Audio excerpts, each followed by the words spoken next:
gini ya, jadi kalau mencari ilmu itu kan kalau dalam tradisi, sebenarnya itu nggak tradisi pesantren ya, tradisi Islam. Ada berdoain, ada berdukifaya. Kalau bicara tentang keterbatasan itu ya sebetulnya mesti ada keangkuhan. Misalnya anaknya orang miskin kok ingin cari ilmu, misalnya mondok sampai Mekah atau sampai Amerika itu pasti terbatas. Jadi makanya kalau di ilmu tasawuf orang miskin itu tidak ada yang menjadikan miskin karena kamu tamak itu ingin. Jadi coba misalnya kita punya uang 1 juta per bulan mampu 1 juta, terus mondok yang 1 bulan 200.000 kan kita kaya karena mampunya 1 juta, mondok hanya 200.000. Tapi kalau punya uang 1 miliar tapi ingin sesuatu yang nilainya 2 miliar maka nggak kesampaian. Sehingga kalau dalam ilmu tasawuf itu yang menjadikan kamu miskin itu ya keinginan kamu. Ya, yang menjadikan kamu miskin atau merasa terbatas itu ya keinginan kamu. Makanya pernah ada orang, saya berkali-kali cerita, pernah ada orang miskin nggak cantik lagi soal saya, terus saya ini doain supaya suami saya kaya. Terus saya bilang sudah ada usaha. Kenapa? Nanti kalau suami kamu kaya, pertama yang dievaluasi rumah ditata, kedua mobil ganti apa, ketiga kamu, karena sudah kaya gini kok istrinya jelek. Terus akhirnya udah Gus gak usah didoain kaya gitu. Karena pasti tadi lama-lama jadi target evaluasi. Setelah suami ini kaya, yang dievaluasi pertama mungkin rumah, habis itu mobil, lama-lama apa coba? Nah makanya kalau dalam ilmu tasawuf itu keterbatasan itu tidak ada. Keterbatasan dimulai dari ketamaan kita. Ya memang saya rasakan ya enggak ada. Makanya masyhur itu Abu Yazid Al-Bustami nyuruh muridnya, ini ada uang 5, ya kalau sekarang mungkin 100.000 belikan daging 1 kilo. Pulang muridnya, wah ini nggak cukup, harganya 150. Ya terus kata gurunya arfisu, ya bikin yang lebih murah.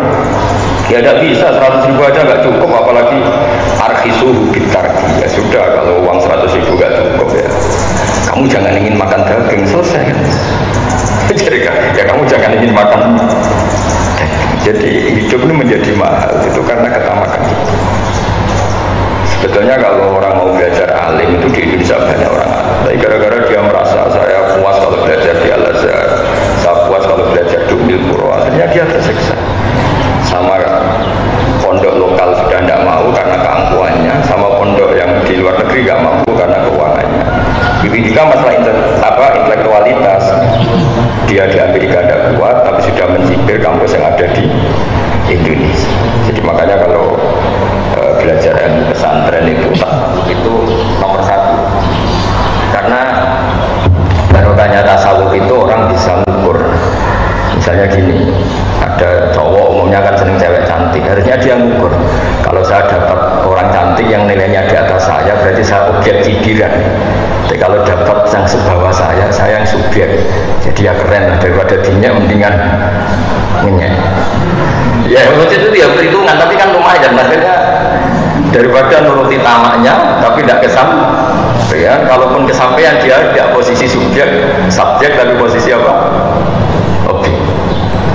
Daripada tangganan kiai top jadi penderek, mendingan yang di sotor belakang jadi aktor. Jadi itu ada perhitungannya. Dan ilmu tasawuf itu mulai itu, makanya di pondok di ilmu tasawuf itu nggak ada orang medit, yang ada itu orang tamak. Karena begini Pak Rektor, kalau dalam berpikir tasawuf kamu sampai menghukumi orang lain kikir atau medit itu karena kamu punya keinginan. Coba kalau kamu enggak. Makanya saya tuh sering sama ngandani orang-orang yang undang saya. Orang undang saya itu berjudi karena gara-gara ingin undang itu gampang kecewa kalau saya tidak bisa. Coba kalau dari awal gak ingin undang kan gak pernah kecewa. Kamu menghukumi teman kamu medit itu karena kamu ingin utang, coba tidak pernah ingin utang kan gak pernah menghukumi itu medit. Jadi makanya kita pasal tidak pernah kritik medit karena sebetulnya medit itu diawali dari orang berharap. Coba hubungan kamu dengan Pak Rektor ini baik-baik saja, tapi sekali kamu punya keinginan, Pak Rektor tolong masa ini dinaikin, masa jabatan saya gini-gini dok naikkan sedikit, terus gak diturutin, wah rektornya akhir ya.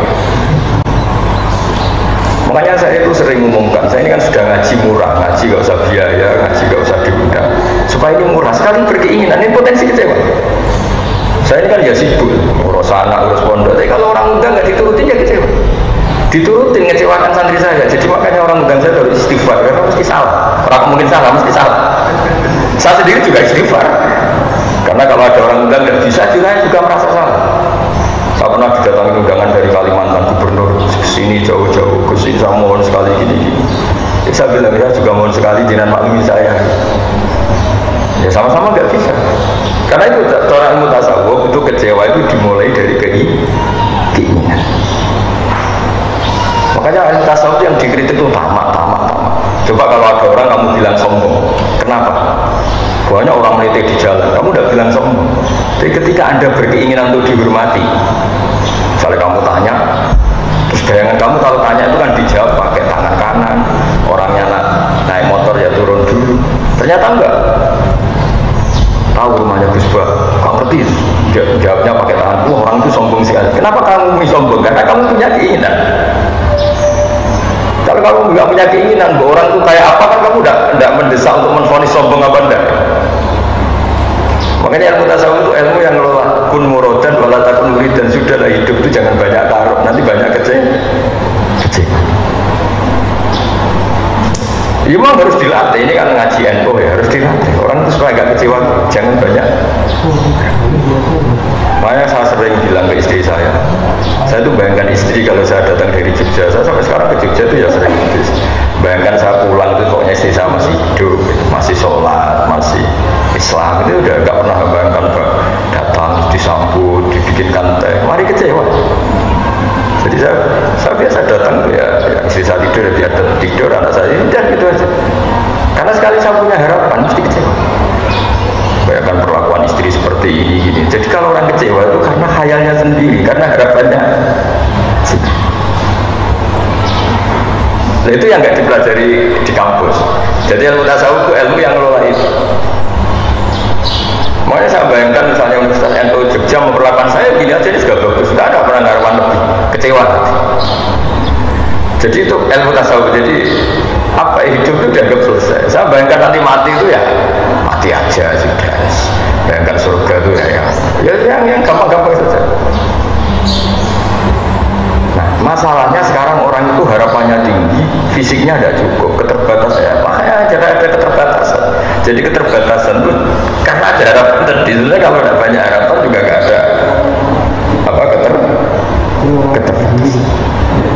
Tapi sekali ada harapan, banyak harapan pasti banyak kecewa. Itu kalau kamu minta jawaban saya khas pesantren. Kalau nggak khas pesantren malah ya. Gimana Gus kalau mau ngaji atau mau kuliah ada keterbatasan? Ya sana utang ke lembaga pinjaman malah ribet kan itu kan tidak rumus saja kalau terus atau duha terus ben sugih. Ala agama juga sarana materi kan. Makanya saya jawab saya tasawuf. Jadi keterbatasan itu, kecewa itu dimulai dari keinginan. Kamu sampai menghukumi orang lain sombong karena kamu ingin dihormati. Coba kalau kamu tidak ingin dihormati, kan banyak orang di jalan, di perapatan gitu, duduknya gini sambil rokok. Kamu tidak akan menghukumi itu sombong karena kamu tidak punya kepentingan. Tapi ada orang yang kelihatannya sopan, ketika kamu tanya terus dia jawabnya cuek atau jutek, oh, sombong betul orang itu. Kamu mulai menghukumi sombong karena punya keinginan yang tidak kesampaian. Makanya di ilmu tasawuf itu yang dikelola satu itu keinginan. Karena keinginan ini yang merusak segalanya ketika tidak kesampaian. Makanya saya termasuk kiai yang sebetulnya kalau boleh milih itu nggak suka kenal banyak orang. Karena takutnya banyak keinginan terus banyak kecewa. Masyhur itu ada dua fatwa di kitab Minhajul Abidin. Ada seorang ulama berfatwa aksir min ma'rifatin nas. Kamu memperbanyak teman, karena kalau banyak teman itu banyak penopang. Yang satu ulama berbilang aklil min ma'rifatin nas, kamu jangan banyak kenal orang. Dua orang ini debat. Tapi kalau tidak banyak kenal orang, tidak banyak relasi. Kalau tidak banyak relasi kita kalau ingin apa-apa repot. Terus kata ulama yang satu, wahal tungkiru ilaman ta'rifu, bukankah kamu akan kecewa hanya dengan orang yang kamu kenal? Kamu kan tidak bisa kecewa sama orang yang tidak kamu kenal. Jadi pertemanan itu ya juga harus siap kecewa, karena kamu pernah putus cinta sama orang yang tidak pernah kamu pacarin, kan tidak pernah.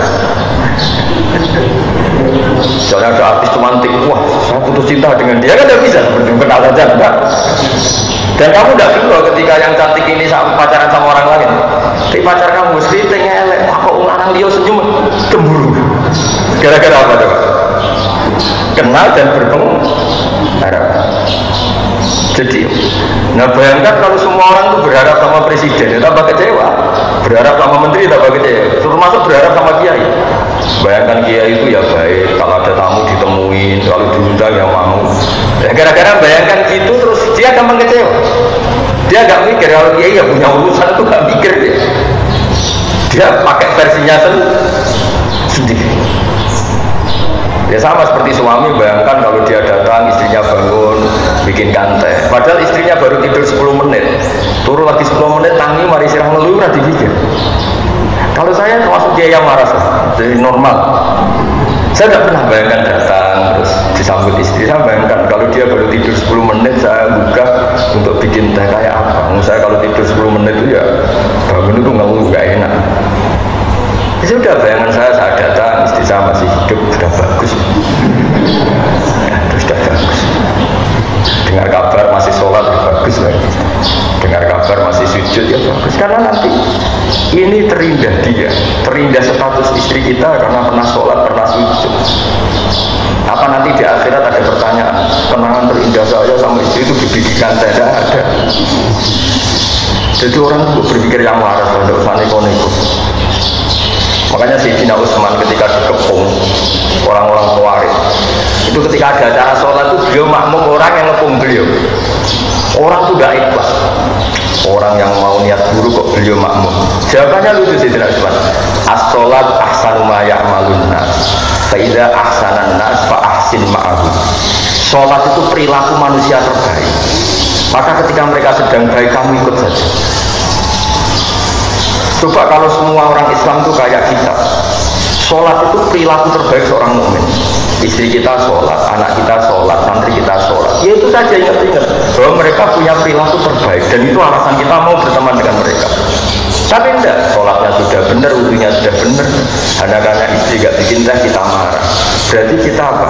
Menghilangkan jejak terbaiknya, mengenang sesuatu yang tidak prinsip, yaitu tidak nyambut bikinkan teh. Betapa bodohnya kita. Ketika Sayyidina Utsman ketika orang Khawarij itu sholat, dia makmum, beliau makmum. Diprotes sama penggemar beliau, ini gimana engkau makmum sama orang yang nggak benar? Kata beliau, karena orang yang nggak benar ini sedang melakukan sesuatu terbaik, maka saya akan ikut. Makanya di sini pentingnya akidah di Ahlussunnah wal Jamaah. Shallu khalfa kullin wa barin wa fajirin. Mbok makmum itu fasik lah ke makmum tidak apa-apa, karena dia sedang baik. Ketika seorang fasik sholat itu apa? Sedang melakukan sesuatu yang terbaik dalam hidupnya. Makanya dalam tradisi pesantren itu ya sudah shallu khalfa man qala la ilaha illallah. Sudah lah makmum sama siapa saja, satuannya saya sudah tidak usah bacaannya terbaik, pakainya terbaik, perilakunya terbaik. Memangnya kamu mau menyeleksi siapa? Ada rektor misalnya, kesalahannya mungkin bacanya kurang baik. Yang bacanya baik kadang jeblok di fikihnya, yang fikihnya sudah baik kadang jeblok di perilakunya. Kan orang tidak pernah sempurna. Misalnya kiai rata-rata fasik, kadang-kadang ya untuk diutang. Ada yang nggak punya utang, kadang-kadang punya masalah sosial. Ya namanya orang kan enggak. Makanya Nabi pernah ngendikan shallu khalfa man qala la ilaha illallah. Kenapa itu? Karena perilaku manusia terbaik ya saat sholat itu. Makanya pentingnya sholat jamaah ya di situ. Makanya Sayyidina Utsman nyantek saja, beliau makmum orang yang mau menyakiti beliau. Ketika diprotes, sama siapa tadi itu ada di Bukhari itu ketika cerita Utsman dikepung. As-sholat ahsanu ma ya'malun nas, fa idza ahsanan nas fa ahsin ma'ahu. Kamu juga harus berpikir begitu tentang istri kamu, meskipun dia salah dalam mengelola rumah tangga, salah dalam menjamu Anda pas makan. Kamu anggap itu sepele, ini mata ujiannya. Yang kamu ingat-ingat adalah istri saya punya perilaku terbaik dalam hidupnya, yaitu sholat. Kalau gitu kan jadi enteng. Kamu menganggap besar sesuatu yang menurut Allah besar. Yang paling besar dalam hidup manusia itu adalah sholat dan sujud. Dan istri kita sudah seperti itu, santri kita sudah seperti itu, tetangga kita. Tapi enggak, kita tahu-tahu pakai ukuran pribadi. Kita kecewa kalau sama tetangga, kalau tidak urus kita, kalau tidak. Nah ini yang disebut dalam tasawuf hadzun nafsi, kita didikte oleh hadzun. Kalau memiliki keinginannya ya orang itu kita katakan baik, kalau tidak ya kita kecil. Yang bayangkan kalau agama ini dibawa orang-orang seperti ini. Jangan-jangan kita masuk arai tamanit takoda ilaharu hawa, orang yang menuhankan hawa